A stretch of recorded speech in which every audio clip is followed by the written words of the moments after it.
ব্যক্তিগত জায়গা থেকে পদত্যাগ ব্যক্তিগত সিদ্ধান্ত, কিন্তু আমরা মনে করি একটি পার্টি বিভিন্ন সময় এই ধরনের মতপার্থক্যের কারণে ভাঙন এবং গড়ার মধ্য দিয়ে যায়। কিন্তু আমরা আমাদের জায়গা থেকে আমাদের বা, যে লক্ষ্য ইনসাফ প্রতিষ্ঠা করা, জুলাই পরবর্তীতে যে আকাঙ্ক্ষা তৈরি হয়েছে সেটির দিকে আমরা এগিয়ে যাব। সেটিতে আবার যখন কারো মনে হবে যে আমরা আবার যুক্ত হবে, তারা যুক্ত হবে। তো সেই জায়গাটিকে আমি ব্যক্তিগত যে সিদ্ধান্ত সেটিকে সম্মান জানাই, একই সাথে সাথে আমি মনে করি সেটি যে নেতিবাচক প্রভাবের জায়গাটি আমরা আমাদের ইতিবাচক কার্যক্রমের মধ্য দিয়ে আমরা এড়িয়ে যেতে সক্ষম হব। গতকালকে এই আসনের প্রার্থী বিএনপি তিনি আসলে ছিলেন না বলুন। আমি একটু যুক্ত করি যে উনি বারবার নির্বাচিত থাকার প্রার্থী, হেভিওয়েট প্রার্থী বিএনপি। আপনি নবাগত প্রার্থী হিসাবে তাকে কিভাবে মোকাবেলা করবেন?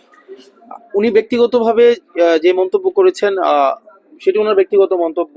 তবে দেবিদ্বারে যারা ইতিমধ্যেই প্রতিনিধিত্ব করেছে প্রত্যেকে তার জায়গা থেকে চেষ্টা করেছেন। আমি ওনার প্রতি সবসময় আমার সম্মান ছিল, সম্মান আছে এবং সম্মান থাকবে। আমি বলেছি এই নির্বাচনে যারা হারবে তারা হবে পরামর্শক, আর যিনি জিতবে তিনি হবেন অভিভাবক। যেই জিতুক, জনগণের যে রায় দিবে সেই রায়টাকে আমরা সম্মান জানাবো। এবং বারংবার নির্বাচিত হয়েছেন, যেহেতু মানুষ পছন্দ করে নিয়েছেন এই কারণে হয়তো নির্বাচিত হয়েছেন।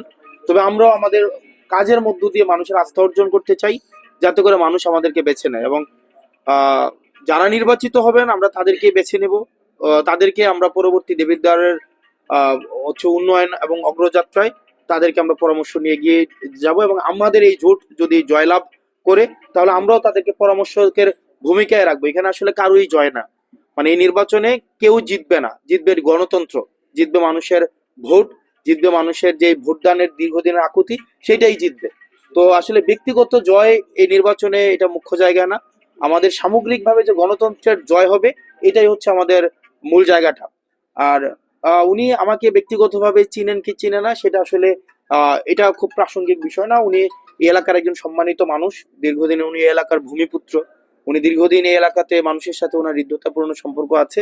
এবং আমরা ওনার এই যে কাজ, এই দেবিদ্বারের মানুষের প্রতি ওনার যে আন্তরিকতা সেটিকে আমরা সবসময় অতীতে যেভাবে কৃতজ্ঞতা ভরে আমরা স্মরণ করেছি, আমরা সবসময় সেভাবে কৃতজ্ঞতা ভরেই স্মরণ রাখবো।